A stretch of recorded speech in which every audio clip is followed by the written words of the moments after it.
do YouTube. Então, bom dia, pessoal. Vamos lá para mais um giro de mercado. Hoje, dia 26 de janeiro, né? Sextou, galera. Hoje realmente sextou. Então, você que quer acompanhar depois no YouTube, 7h35 vai estar no ar aqui no YouTube, beleza? Quem vos fala sou eu, Vinícius Vilas Boas, assessor de investimento da XP Investimentos, sócio do escritório Cashwise e investidor desde 2007, né? Então, aqui é um Morning Call com fatos e dados sem viés. Todos os ativos que eu mencionar aqui não tem nenhuma recomendação de compra e nem de venda. São somente estudos que nós vamos fazer aqui, né? A galera do Instagram me manda sempre ali por DM para analisar uma empresa ou outra. E vocês aqui no YouTube também podem colocar aqui nos comentários, caso você queira, beleza? Então não deixe de curtir, compartilhar, já ativar o sininho de notificação, se inscrever no caso, né? Também para que a gente possa aí entregar esse conteúdo a cada vez mais pessoas, né? Então já vamos começar aqui, né, com os destaques da noite, né? Nós tivemos aí o IPC-FIP, né, que subiu 0,34% na quadricemana de janeiro, após avançar 0,33% na prévia anterior, né? O IPC-FIP é uma prévia ali, uma inflação, né, que é divulgada pelo estado de São Paulo, né? O maior estado em termos econômicos aqui do nosso Brasilzão, né?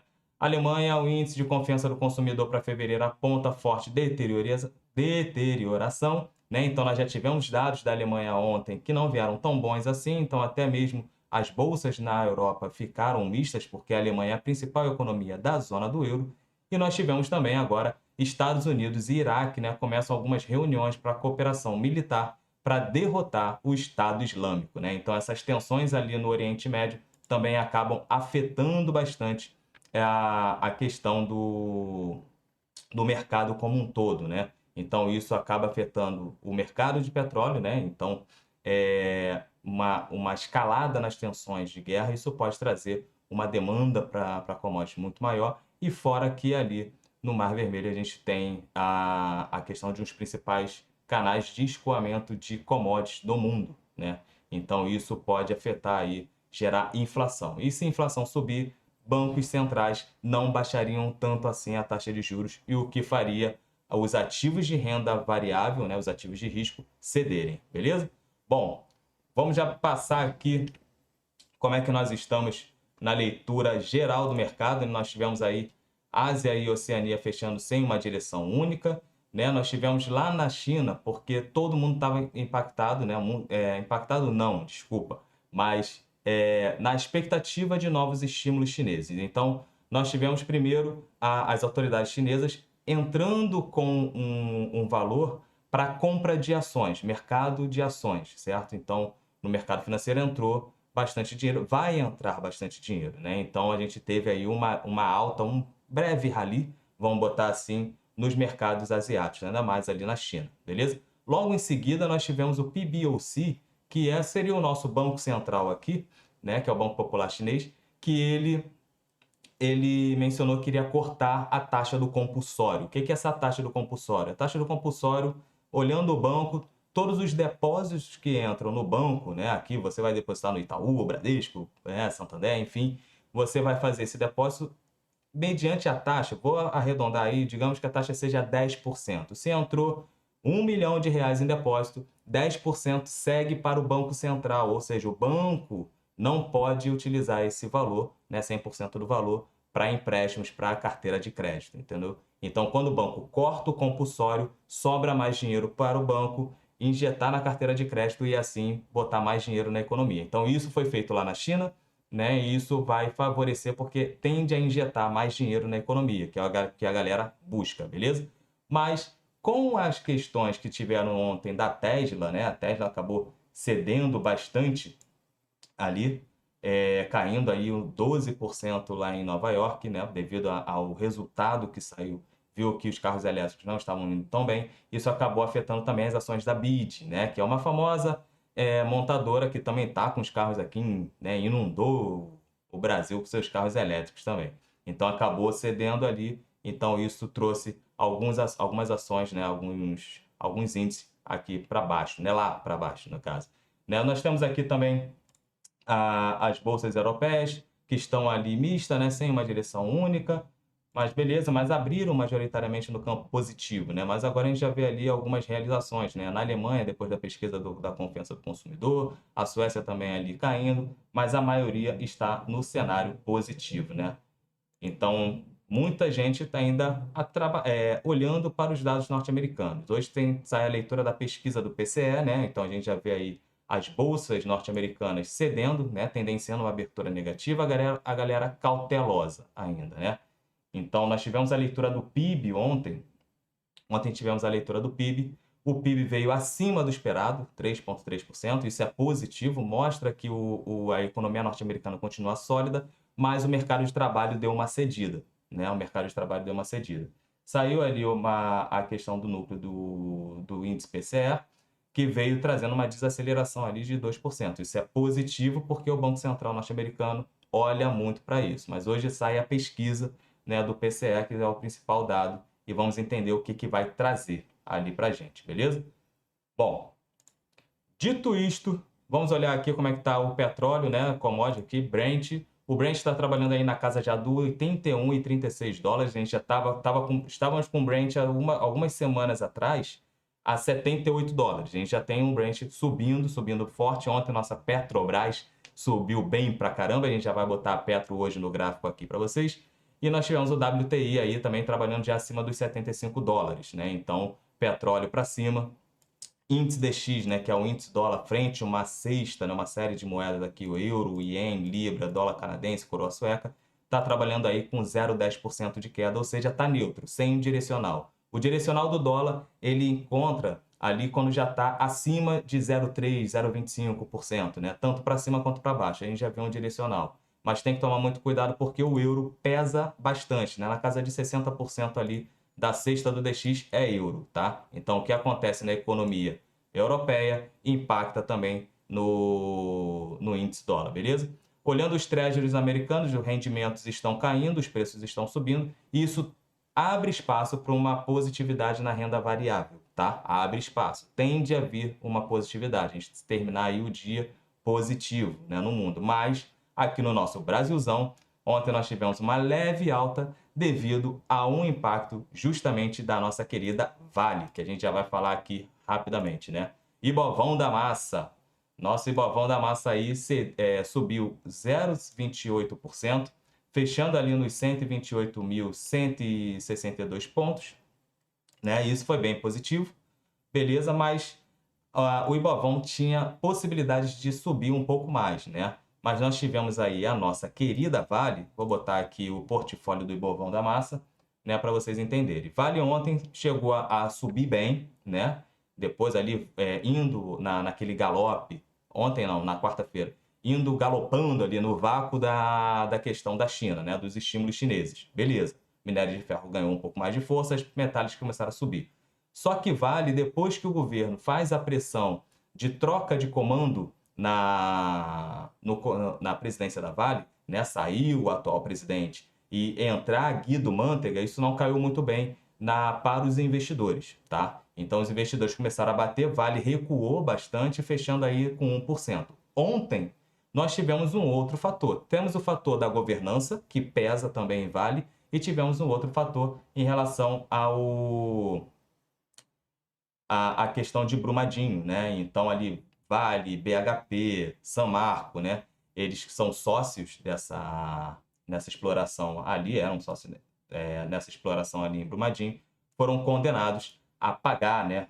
Ali na casa de 48 bilhões, né, de reais. Então, isso também pesou na conta de Vale, tanto é que as metálicas até figuraram no campo positivo, né? Gerdau, Uzi Minas, CSN figuraram no campo positivo e Vale caiu aí com 2,2% de queda. A gente teve aí em Vale um volume financeiro negociado de 3,2 bilhões de reais, né? O giro financeiro total ontem, né, ainda mais com o feriado lá na cidade de São Paulo, né, pelo aniversário, nós tivemos aí a questão de 19 bilhões, ou seja, mais do que 10%, né, do giro do mercado dentro da Bolsa foi em Vale e foi porrada em cima da Vale, né? Petrobras subiu aí 3,7%, a Petrobras preferencial, né? E a ordinária aí subiu na casa de 4,6%, então isso foi positivo. Na briga entre os dois grandes players dentro do nosso Ibovão da Massa, Isso acabou fazendo com que o Ibovespa devolvesse parte dos ganhos ali, mas fechou no campo positivo ainda. Nós tivemos o setor financeiro mistos também, né? Bradescão da Massa recuperando parte daquela que teve ontem, mas Banco do Brasil e Itaúzão, né, que pesam bastante também no nosso Ibovão da Massa, acabaram figurando no campo negativo. Olhando aqui para o Ibovespa, estamos fazendo topos e fundos descendentes, ou seja, nós temos uma leve correção aqui no Ibovespa, certo? Essa correção, opa, cadê? Essa correção tende a continuar, tá? Tende a continuar. Estamos ainda no início do ano, né? Mas a gente está aí figurando nessa correção. Saímos aí de uma bela pernada de alta de novembro para dezembro, mas agora a gente já vê aí o Ibovespa aí cedendo um pouco. Tem espaço para vir aqui até os 50% aqui de FIBO, né? Dos 123 mil pontos, 123 mil pontos, mas tende a segurar aqui, ó, nessa região dos 125.800, tá? Então, nós já estamos fechando aí. Até que mude essa tendência, a gente vai precisar do nosso querido fiscal, né? Então, vamos entender o que o governo vai fazer aí com esse fiscal. Show? Ontem a Tebet falou, mas acho que falou mais do mesmo e não mudou muita coisa para o nosso querido Ibovespa, certo? Bom, vamos falar do dólar. O dólar aqui fechou aí negativo em 0,33%. O dólar, como eu venho mencionando para vocês, vai ficar nessa lateralizaçãozinha aqui. Vou até botar mais uma linha de suporte aqui. Então, vai ficar nessa lateralizaçãozinha aqui de 4,96 até os 4,86, né? Porque ainda tem muita coisa indefinida. A gente precisa ir na quarta-feira que vem, dia 31, nós temos a super quarta, decisão da política monetária norte-americana e decisão da nossa política monetária aqui no Brasil, reunião do Copom. Vamos ver, aqui a gente já está contratado 0,5% aí, né, de queda na taxa Selic, né? Então são 50 base points que a gente vai ter aí de corte. Lá nos Estados Unidos a tendência é manter, mas essa manutenção tem que vir ali depois na reunião aonde o Jerome Powell, o presidente do Banco Central, vai falar sobre a trajetória dos juros, né, da política monetária, para ver se ele dá alguma pista para os investidores, porque a galera gostaria, né, anseia ali para ter um corte de juros já no início aí, nesse primeiro trimestre de 2024. Show? Vamos falar aqui de Petro, vou botar Petro aqui na telinha para vocês. Então, Petro fechando aí novamente na sua máxima histórica, né? Então, subindo aí, PTR4 subindo 3,7%. Então, trabalhando aí na casa dos R$ 39,28, ganhando essa região, tende a ter mais impulsos aí, novas máximas, né? Então, a gente vê Petro aí com uma bela pernada de alta, né? Uma LTA muito bonita, né? Então, topos e fundos ascendentes desde março de 2023, né? A galera que foi ali na Petro no início do ano fechou um belo negócio, que pegou Petro ali na casa dos R$ 20, né? Então, a gente já vinha mencionando lá atrás, Petro abaixo de 25 tá dado, pelos fundamentos estava dado. Então, quem conseguiu pegar, pegou bem aí, tá com um belo ganho aí, né? Vamos botar assim, de 118% em cima de Petrobras. Fora os dividendos, né? Mas não deixem de olhar os fundamentos, beleza? Vamos falar de Vale aqui, que é a principal ação do nosso Ibovão da Massa, é a que mais pesa no Ibovespa.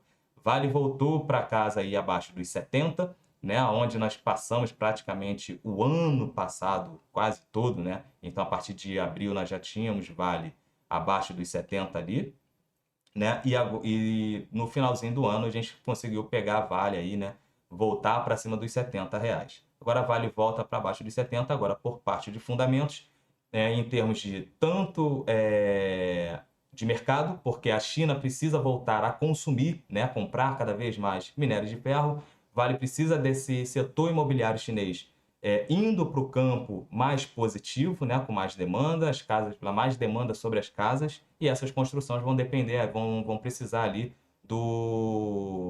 de aço chinês, né? E o aço chinês é feito com minério de ferro Vale, BHP, né? Então todo mundo ali, as grandes mineradoras acabam exportando muito para a China. Então a gente depende bastante do setor imobiliário e construção civil na China, beleza? Enquanto isso não acontece, Vale vai amargurando ali um pouco mais, beleza? Mas olhem os fundamentos, beleza? Então nós fechamos ali, Vale está tendenciando mais uma correção, encontra aqui a média móvel de 200 períodos no 66,19, então tende a segurar ainda aqui nessa região. Essa região é uma região muito importante aqui de suporte, beleza? Bom, deixa eu pegar mais uma aqui e eu vou botar a querida Gol, tá? A querida Gol. Por que que eu vou botar a Gol? Né? Muita gente fala, ah, Gol tá barata, Vinícius, Gol tá barata, mas só que você tem que olhar o fundamento. Gol acabou de entrar lá em recuperação judicial lá nos Estados Unidos, ou seja, então isso é muito ruim, beleza? Então ontem a empresa caiu aí 3,16%, ela tende aí a Brasília tentar buscar algum tipo de recurso, né? O governo já havia mencionado que iria fazer uma ação, um pacote para as aéreas, né? Só que aéreas é bem complicado. Se você não entende do setor, isso se torna bem complicado, né? Então, dependendo do pacote que vai fazer, pode não recuperar a empresa. Aí eu estou dando a opinião minha, então você pode... Vamos lá, bom dia aí, a galera, Marcelo, Rômulo, todo mundo aí, Thelmin, beleza? Bom, isso pode afetar bastante as questões assim, da empresa não se recuperar. Então, muita atenção para vocês entrarem. Isso aconteceu com a Oi. Quando a Oi entrou em recuperação judicial, a ação caiu, muita gente falou assim, ah, vou comprar a Oi que está baratinho, 80 centavos, 70 centavos, R$ 1, vou fazer tradezinho. Gente, para olhar, isso aqui não é bingo, tá? Bolsa de valores não é bingo. Então, você tá construindo seu patrimônio. Seu patrimônio tem que ter respeito com o capital que você tem, certo? Então, se você está construindo patrimônio, faça as coisas com mais tranquilidade, com mais cautela, tá? Analisando o risco, retorno e sempre respeitando o seu perfil e a sua capacidade de correr risco. Não adianta você querer correr risco se você não consegue fechar sua conta no positivo, tá? Então, não adianta você querer correr risco se você ainda não tem uma reserva de emergência já constituída, porque vai chegar um momento que vai surgir uma emergência e você vai ter que tirar dinheiro de algum lugar. Aí depois a sua ação está caindo e você vai realizar com prejuízo e vai falar que a culpa é do mercado, tá? Então, muita atenção com o capital de vocês, beleza? Gol, então, tá aí tendenciando agora ir buscar lá os 5,28, né? Fechou aí bem negativo, né? Fechou na sua mínima do dia. Então, vamos aguardar aí o que pode acontecer com o Gol. Com isso, pode sobrar lá para Azul, né? Isso pode sobrar lá para Azul. Então, a galera que quer ainda se posicionar no mercado, tanto é que a Azul fechou ontem com 6% de alta. Então, é somente alguns contrapontos que acontecem no mercado pela questão de posicionamento no setor, tá? Então, tem aí uma rotatividade, um rebalanceamento aí entre os ativos do setor. Show? Bom, vamos olhar aqui agora o calendário de hoje, né? O calendário econômico de hoje. Cadê? Bom, eu acabei fechando, mas a gente vai lá jotar novamente, né? Então, hoje, nós temos aqui empréstimos bancários aqui no Brasil, o nosso IPCA 15, né? Que aí é a prévia aí da nossa inflação, né? Então, nós temos aí a tendência, o consenso está para 0,47% de alta.